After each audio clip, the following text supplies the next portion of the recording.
Díaz-Canel ahora acusa a las empresas cubanas de tapar su ineficiencia subiéndole el precio a la gente. ¿Cómo están, amigos? Bienvenidos a Noticias Importantes. Comenzamos.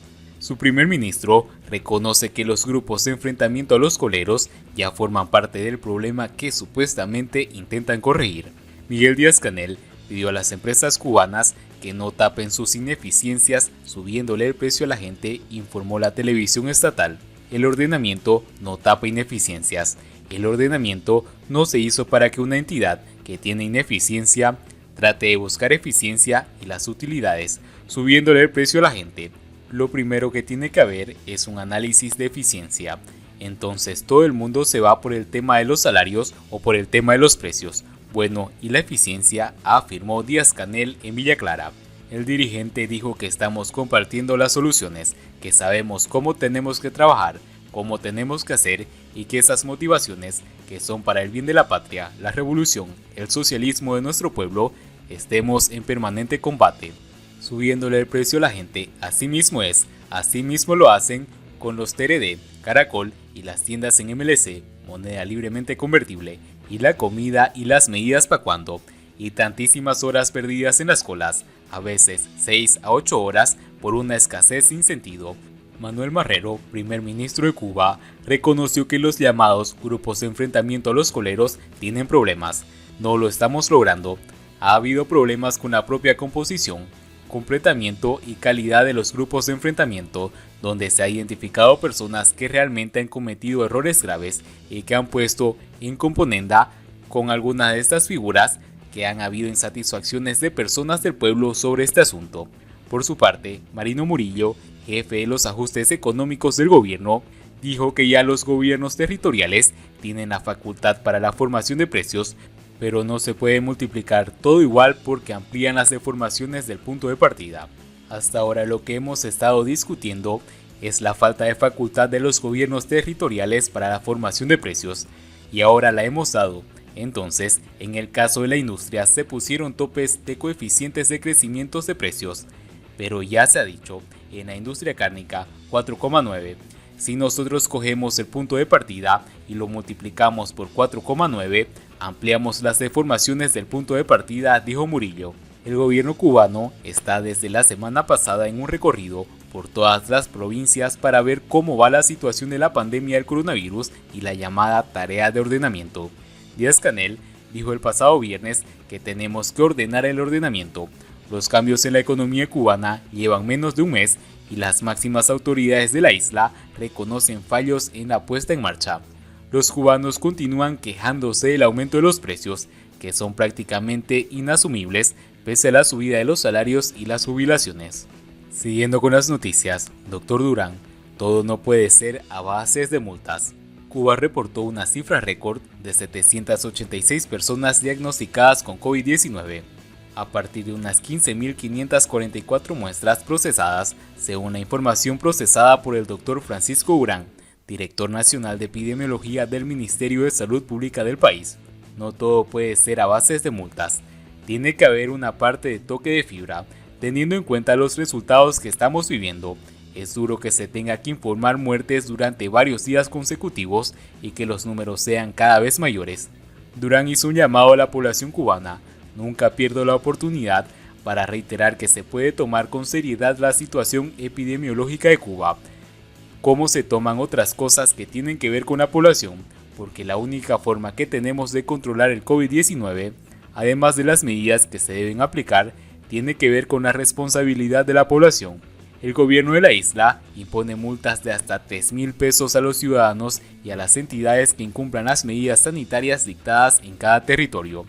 Recientemente informaron que los viajeros provenientes del exterior que violen los protocolos se les impondrá una multa de hasta $2.000. Otras sanciones contemplan la regulación para salir y entrar del país en el futuro. Desde finales de diciembre pasado, la curva de la enfermedad ha ascendido en aspectos negativos y ya van 17 días anunciando muertes de manera ininterrumpida. Actualmente existen 9.944 pacientes ingresados por la enfermedad. De ellos son sospechosos 3.440 y permanecen en vigilancia 1.839 personas. Se confirmaron 4.665 activos, una cifra muy elevada que no es positiva para el país. Sobre la incidencia de los casos importados, Durán explicó: a veces no existe la carga viral suficiente para que se detecte por prueba PCR, sin embargo, se transmiten a otras personas, por eso son tan importantes las medidas de aislamiento. Hemos estado al tanto de las medidas de restricción en cada territorio a partir de algunas fases de transmisión autóctona limitada que se ha declarado, y sabemos que se van a aplicar otras medidas más severas para poder controlar el avance de esta pandemia. Durán ha expresado además que el jefe del grupo empresarial, Biocuba Pharma, ha referido de que se podrían usar algunos candidatos vacunales para efectuar vacunación de emergencia en sectores de la población más susceptibles a la enfermedad. Siguiendo con las noticias, depreciación del peso cubano, la calabaza como síntoma. El peso cubano hoy no vale nada, y quien no vea eso es porque, trepado en una calabaza, está mirando dólares en Miami. Esta calabaza costó 40 pesos, dijo una mujer a la salida de la placita de acopio Agromercado Estatal de Las Tunas. ¿Cuánto pesa esa calabaza?, pregunté. 8 libras, dijo exclamando, a 5 pesos la libra. El precio no era abusivo ni especulativo, según la clasificación de las autoridades gubernamentales para los sobreprecios particulares. El valor entre 4 y 5 pesos para la libra de calabaza en la provincia de Las Tunas es el oficial para productos agropecuarios ofertados en las placitas, bajo el control de la empresa estatal de acopio. En Cuba, las políticas monetarias y los precios son dirigidos por el Partido Comunista de Cuba a través de los llamados lineamientos de políticas económicas y sociales del partido y la revolución. El lineamiento número 45, rector de la política monetaria, dice: la planificación monetaria a corto, mediano y largo plazo deberá lograr el equilibrio monetario interno y externo de manera integral.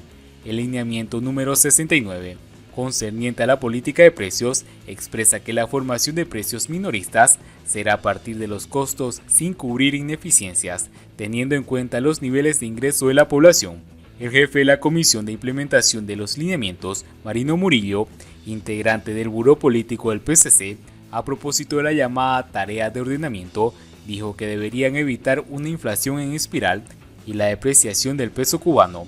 En términos económicos, espiral inflacionaria es una relación causa-efecto en la que el aumento de salarios produce que se incrementen los precios y a la vez originan ulteriores aumentos de salarios.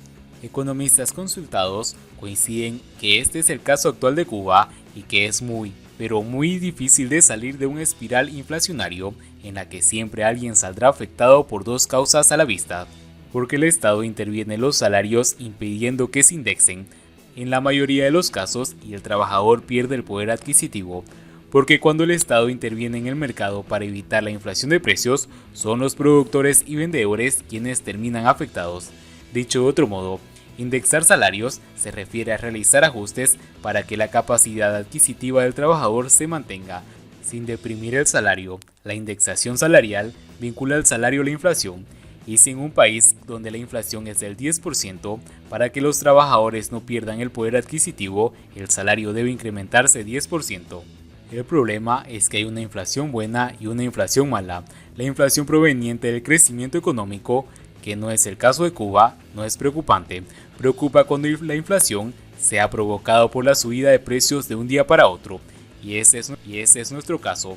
Pongo como ejemplo solo dos productos, el frijol y la carne de cerdo, dice un economista y exdirectivo de una empresa agropecuaria. La depreciación de la moneda, según el Diccionario de Términos e Instituciones del Sistema Financiero Internacional, es la reducción en el valor al que se cotiza en el mercado la moneda de un país con respecto a una o varias monedas extranjeras, pero no debemos confundir depreciación con devaluación de una moneda. Con un sistema de tasas fijas, ahora en Cuba se produjo una devaluación, y tampoco debemos confundir la depreciación del peso cubano en su devaluación oficial frente al dólar estadounidense, y sí, aunque no tanto, en la reducción acelerada de la moneda nacional de cara al billete americano en el mercado informal. Pero cuando en Cuba una calabaza llegó a costar 40 pesos, el peso cubano hoy no vale nada.